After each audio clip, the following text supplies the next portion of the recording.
ప్రకారం చట్టపరమైన చిక్కులు అంటే కాదు కాదు, చట్టపరమైన చిక్కులు వీళ్ళు అత్తెలివితేటలు కావాలని సాగదీయడానికి చేస్తుంటారు. ఇది 2014 నుంచి రాజధానిగా దాన్ని ప్రకటించమన్నారట. నేను అనేక సార్లు చెప్పాను రాజధాని ఏదంటే హైదరాబాద్ అని.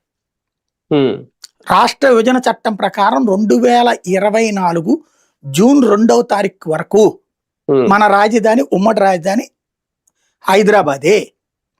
తెలంగాణ వాళ్ళకి ఆ తర్వాత నుంచి హైదరాబాద్ కంప్లీట్ సొంతం అవుతుంది.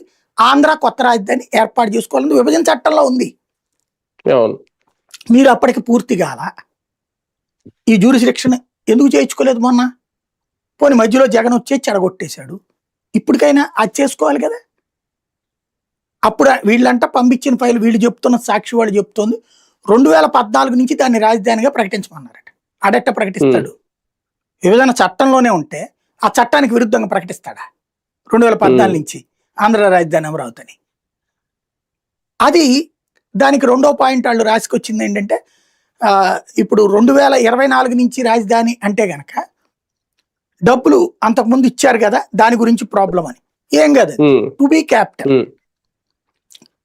రాబోతున్న క్యాపిటల్ కోసం డబ్బులు ఖర్చు పెట్టాడు అంతే కదా. కేంద్రం ఇచ్చిన బ్యాంకులు ఇచ్చిన దానివల్ల ఏ ప్రాబ్లం రాదే టెక్నికల్ గా.